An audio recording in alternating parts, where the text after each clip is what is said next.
Guys, may bulong ako sa inyo. Nakakaloka. So far, sa lahat ng bulong narinig ko, ito yung pinaka-legit. Ito yung pinaka-nakakakilig. Nako, maniwala kayo sa akin. Galing to sa pinaka-legit na tao at ayaw ng fake news. So, maniwala kayo na 100% sure real ang bulong niya. Ay. Hi, Wow Life! Another video, another share guys, another POV. So, ngayon guys, magbibigay tayo ng point of view dito sa bulong ni Kalingap Edo. And syempre, dito rin sa our shared post ni Vianze na napapatanong ako ng very light. Anyways, bago ang lahat, don't forget to support and subscribe Kuya Val Santos Matubang at Aid na Vlog, Kalingap Rab at sa lahat ng Team Kalingap. Syempre guys, salamat sa support at pagmamahal nyo sa aming mga Kalingap Reactors. Maraming salamat sa mga umorder ng ating sabon at sa mga gustong umorder, please message me sa aking FB, Miss M's Live. Hello. Oy, may pimple. Anyways, so actually, kahapon lang to or kagabi lang to. Shared post ni Vianze. May kayo? Did we miss something? Anong meron sa December? What do you think, guys? Nakakaloka. Ano yung December na yan? Doon ba, yun ba yung month ng, na umuuna tuluyan si Vianze? Oo, mahal na mahal. Ay, naku, bala kayo sa mga nakakaalam kung anong meron sa December. Comment kayo para hindi naman ako nanghuhula dito. Pero, ang tanong kasi may kayo, so bakit December? Eh, kung sakaling sabihin, September pa yun, di ba? So, ibig sabihin, formality na lang talaga yung September. Carry lang. Anyways, alam na namin yan, di ba? Isa sa mga nagpapakilig sa akin ngayong araw, grabe naman si Vianze. Napakaganda naman. Napaka-Latina. Very cute si very demure. Oo. Guys. Kaya si Kalingap Edo talaga kapag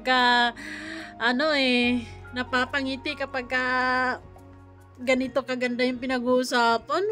Grabe naman yan.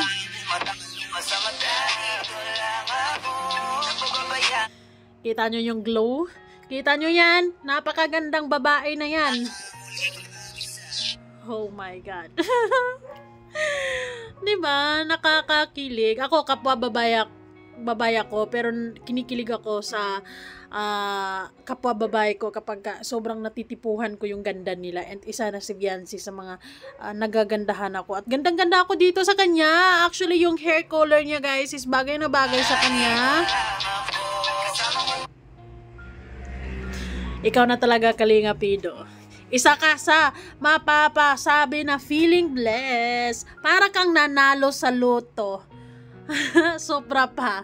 Diba, to have Vianze really dyan sa puso mo. Yay! Nakakaloka!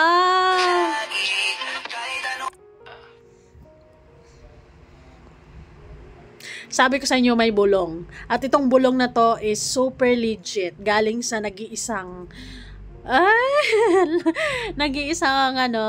syempre Kalingap Edo yan, so maniwala na tayo at alam din naman natin na magkakasama talaga sila and hopefully nga so ibig sabihin nito, Kalingap Edo, hindi ka na mag-isa, tsaka mas lalo kang may inspired, diba? Mas lalo kang gaganahan, ganado ka sa pag-charity, ganado ka sa pagising sa umaga kasi magkasama na naman kayo. Totoo. Totoo no. Anyways, okay lang yan, di ba? Ngayong summer or ngayong bakasyon is sulitin nyo dahil ilang lang din naman yan, ilang buwan lang din, tapos balik eskwela na rin naman. So, nyo yan, sulitin nyo yung quality time na magkasama kayo, di ba? Bulong May bulong. Kasama siya nung karaang araw. Siya ang kakaraman ko. Pwede naman sabihin yun, kasama siya ng karang araw, pero hindi ka nakangiti. Pero bakit naman nakangiti ka? Kinikilig. Pwede naman sabihin na, sa totoo lang, kasama ko siya nung nakarang araw. Pero hindi eh. Kinilig eh, no? With feelings eh. Wow! Nung nagano kami nagpa-feeding, sabi ko, sama ka na? Andito na rin tayo. Ito, bulong Ay nako, gusto namin araw-araw kayong or hindi man araw-araw kasi syempre may trabaho din si Biancy sa kanila, 'di ba? Eh ate 'yun eh, 'di ba? So hopefully every weekend, 'di ba? Or depende. Sama siya nung karaang araw. Siya ang kakaraman ko. Camera girl mo ha, napakaganda naman ang camera girl na 'yon. Oh, pakita natin ulit. Sheesh. Buti nakapag-focus ka lang na ganyan kaganda yung camera girl mo. Ay nako naman. Siguro mapaparami si Kalingap Ido ng beneficiary within how many months na bakasyon kasi kasama niya si Biancy. Ganado para sa kinabukasan. Yay. Napakaganda. I like it. Look at the skin. Super glowy. I like it. Isa yan sa mga sinyalis na nasa tamang tao ka, 'di ba? Fresh lang ang atake, 'di ba? Because masayang-masaya ang puso mo. Wala ka masyadong iniisip na mabigat or kung ano pa man. Everything is good, light, and happy lang. Nako. Kasama siya nung karaang araw. Siya ang kakaraman ko. Legit yung kilig niya.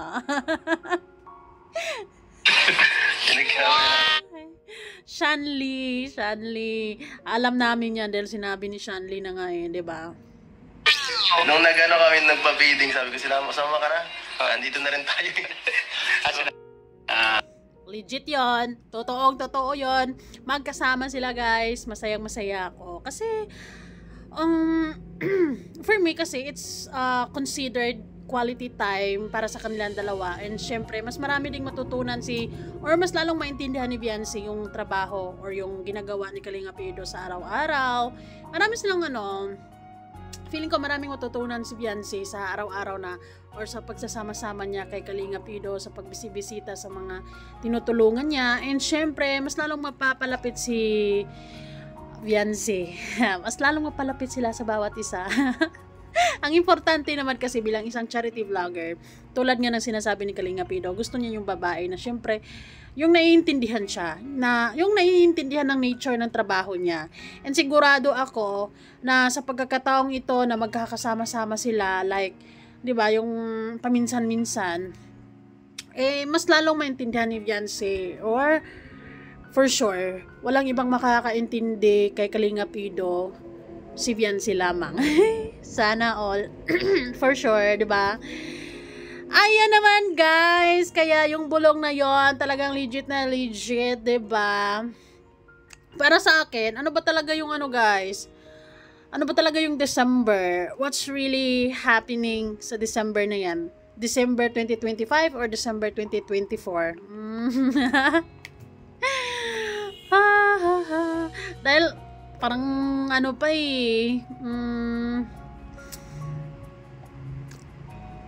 September pa talaga yung formal. Nakakaloka. Anyways, kitang-kita sa mukha ni Kalingap Ido yung pagiging masaya dahil napakaganda naman ang kanyang camera girl. Camera woman, 'di ba? Yung tipong you're like Kalingap Ido is living his best life ngayon. Kumbaga, you're doing a mission. Kasama mo taong mahal mo. Wow! Hitting towards the ones doon Anyway, salamat po sa panonood. Bye-bye. Kayo ano masasabi nyo? Thank you so much.